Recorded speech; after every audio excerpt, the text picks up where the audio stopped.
me these different modes that you programmed into this thing. All right, so that is SBC hold. So you can basically just let off the brake.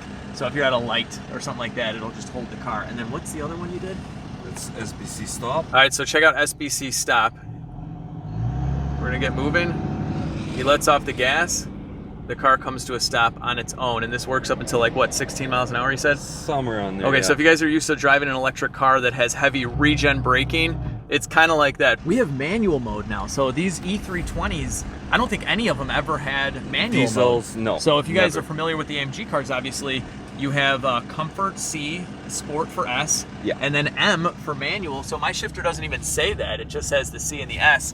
One thing you're missing is the... Yeah, I don't have the paddles in the steering wheel, but if you guys can see that, we have manual mode now. This video has been a long time in the making. I finally have my 2005 E320 CDI back on the dyno. So we are at Fluid MotorUnion in Naperville, Illinois. And the last time we had this car on this very dyno with a stage 1 tune, it made 225 wheel horsepower and 420 pound-feet of torque. So exact same dyno. They've built a dyno room around it since that video. But now we have a bunch of modifications done to the car, like a larger turbo, a larger main injection pump, bigger fuel injectors, a bigger intercooler, and a bunch of other stuff that Marcin and I are gonna show you after all of these dyno pulls. I just wanna get right into it. You guys have been waiting long enough. But we deleted the swirl flaps. We removed all of the silencers. So we have a little plate welded. I'm gonna go over all of that. But probably the biggest modification done to this car has been the Marcin mod. So Marcin has had my car for about 2 months, and he's been tuning it in between his normal life and work, driving it practically every day and just getting this thing perfect. So right now he's playing around with the tune as we speak. And currently we have a tune uploaded in the car that produces 32 pounds of boost. It's an absolute beast to drive. And then we're gonna up the boost, up the fuel. We're gonna play with it on the dyno. It's gonna be an awesome video. So without further ado, here we go.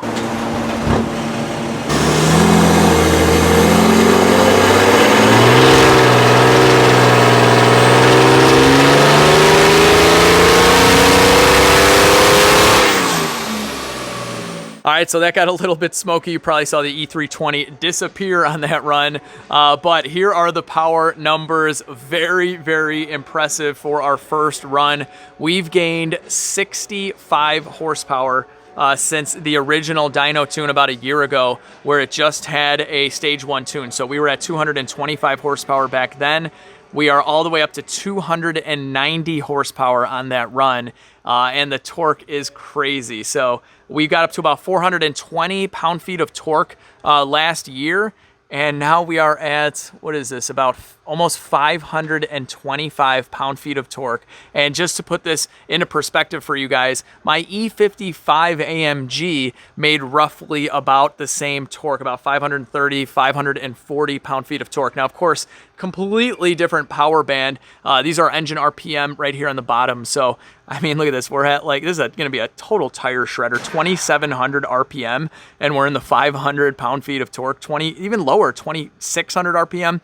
So obviously diesels don't rev nearly as high as gas cars, but just driving this thing around, it pulls like a freaking freight train. The gearing in this is like a 265 gear, so we definitely need that torque. So very excited about this. We're gonna let everything cool down for a little bit and probably upload another tune and see how she does. So we're almost completely done here on the tune. We're at 95% if you can see that. And if you guys are looking to get your Mercedes diesel tuned, I'll leave Marcin's contact information down below. You can email him and find out if your car can be tuned.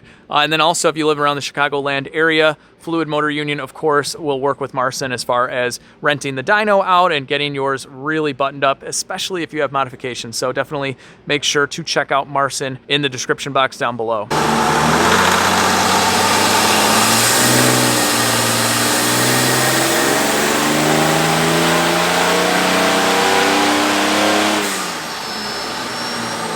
All right, with a little bit more boost, we gained a little bit more horsepower, about 5 more horsepower. So we're at basically 295 wheel horsepower, but we did gain quite a bit in torque. So this top green line is our torque. You can see it's quite a bit above the blue line. That was where we made right around almost 525. So we're, I'd say, I don't know, about 500, 230 something pound-feet of torque at the peak.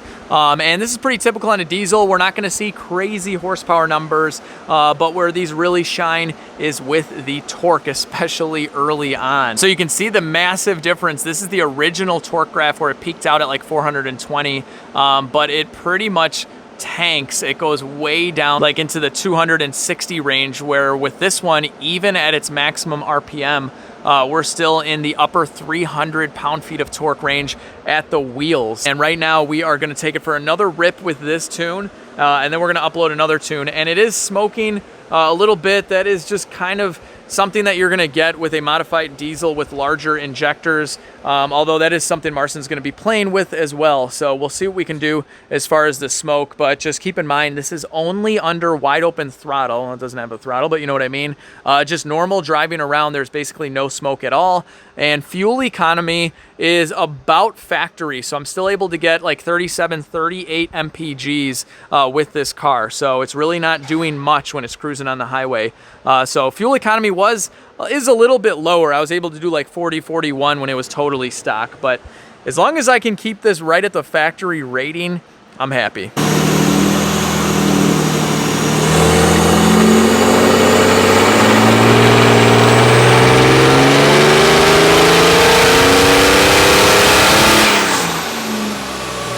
I gotta say, that run felt good, it sounded good, and if you're noticing a little bit of a delay, there is some turbo lag, but OJ has to properly load the dyno, so that's why it seems like he's hitting the accelerator pedal and then we're waiting a very long time for it to kick in. That's because he's matching it up with the load on the dyno. It's a little complicated, but anyway, 299 wheel horsepower, and now we're at like probably 540-ish pound-feet of torque at the wheels. And this one, what was the air intake temperature on this one?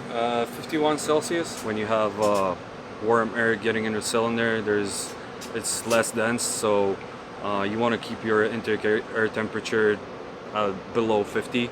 That's the ideal number there. When you go over 50, like you're going into high intake temperatures, the engine control unit is cutting fuel to save the pistons, because you will have crazy high EGT, exhaust temperature.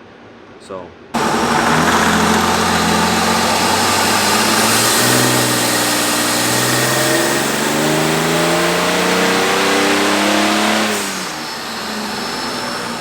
we keep on gaining. We broke 302 wheel horsepower.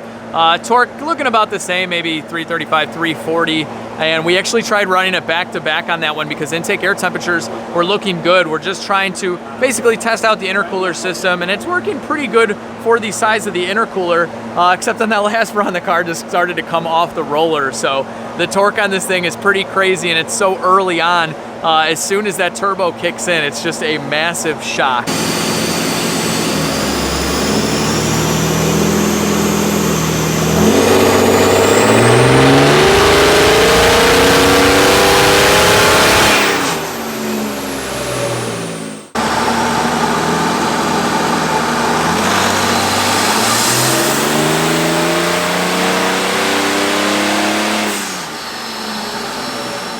Marcin, you are a madman. This is crazy. Look at this.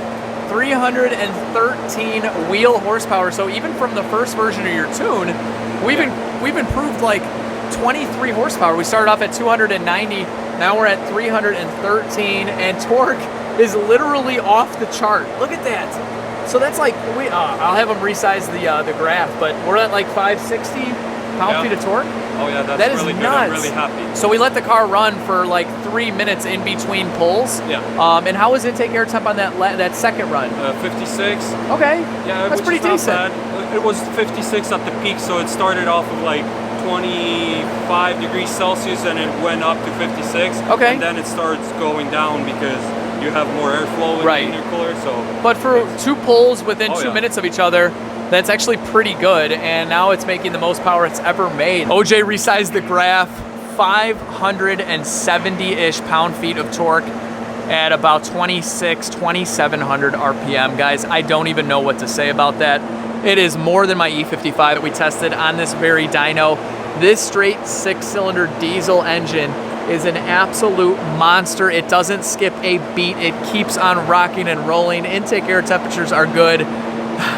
Let's go for a ride. All right, here we go. OJ's first blast. Traction control. That's got some pull. Dude, that's crazy. And I was hitting traction control the whole time. Actually pretty impressive. I mean, it's very linear. You're asking for torque and it's giving you torque. Oh, wow. That was Dude, pretty. it rips. That 60 from 80 was probably better than better than the launch. Wow, that was pretty. For, you know, you think for a diesel, it's not going to have a lot of top end, but this thing just pulls. No, that torque is definitely a feeling that you only get with a boosted car. All right, so I haven't had a lot of time to drive the CDI. Just basically got it from Marcin, drove it right to the dyno after changing the oil. But I wanted to go over some of the modifications we've done since the last official modification video with Marcin. I'll leave a playlist down below if you guys want to watch all of those. But since then, we've deleted some things. So there are a couple of silencers on the intake, one on the driver's side and one on the passenger side. On the passenger side, we completely deleted the silencer and I installed a little metal block off plate. So that is totally gone. On the driver's side, right off the turbo, we gutted the housing that holds the silencer. So the housing is still the same. All the tubing lines up perfectly fine. A couple other major things that we did was when Marcin had the car, he actually pulled the intake manifold off. I had a spare cleaned out intake manifold and I deleted all the swirl flaps, which is really easy. You're basically just breaking them all off. These weren't blocked up on mine or the other intake that I got. But they can fail, they can get clogged up with carbon and reduce airflow. They're really not needed. I had basically deleted the functionality of that system anyway. So we got rid of the swirl flaps. And then at that time, you do have to get the holes where the shaft for the swirl flaps, you have to get those filled. So you can either tap them, put a bolt in there. In my case, I just had them TIG welded by my buddy Matt at Driven Performance in Woodale. And if you guys live around Chicago and you need little things TIG welded, I'll leave his contact information down below. You can drop stuff off like oil pans. He'll do it in a day or two and you're done. We also deleted the entire EGR system, and the EGR tube that feeds the exhaust into the intake is massive. So we had to cut that out. As you can see, it's a huge restriction. So we basically had Matt cut that tube out and then he just welded a plate. So EGR is totally gone. So we've deleted a bunch of stuff that would reduce performance on the car, and this is what we have. So right now we're driving around in normal drive sport mode. It'll shift just like a factory car, but if we want to play with it, we do have to shift it into this new manual mode that Marcin tuned into the car, and it does show M on the cluster just like an AMG car would show, where it didn't do that before. So I'm gonna flip it into M mode, and now we're using Tiptronic, so we don't have the paddle shifters. So we're in first gear.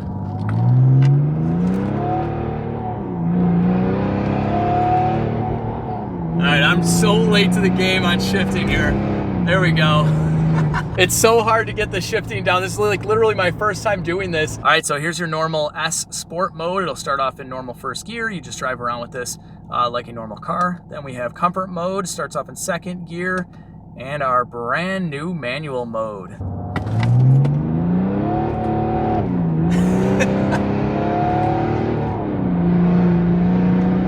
Jesus. Wow, it pulls like crazy up top. This is something I was not expecting. I thought it would start to die off like after 60, but it just pulls like a freight train. Unbelievable.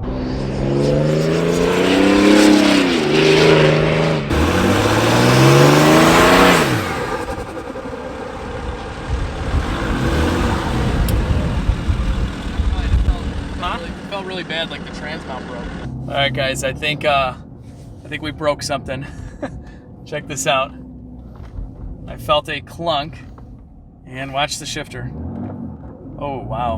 We either broke a motor mount or the trans mount or both. Wow, that is really bad. All right, we're gonna pull over, pop the hood, see what broke. Trials and tribulations of a modified car, especially one with 570 wheel pound-feet of torque or whatever it had. It's running good. We didn't hurt anything serious, but we definitely broke a mount. Should be some pretty good carnage for you guys in this video too. All right, let's see what we broke on the diesel. The motor mounts weren't in the best of shape to begin with. And Marcin's gonna give us a little brake torque. Okay, all right. Hold on. We gotta zoom in. This is awesome. All right, Marcin, go ahead. Whoa! So the motor mount is completely broken, and that is basically just from beating the crap out of this car on the dyno a bunch and from the street. So actually, this is the really easy side to replace. I think I got an extra one I can throw on. I think that motor mount's like a 10-minute job. Yeah.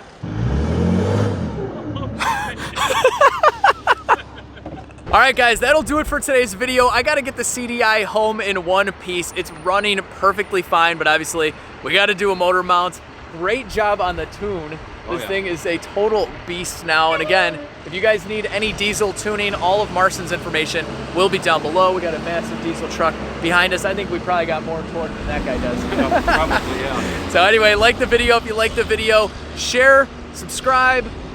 I don't even know what else to say, Marcin. I'm so excited about this car. Hit me up if you need a tune. There you go. All right, guys, catch you in the next video.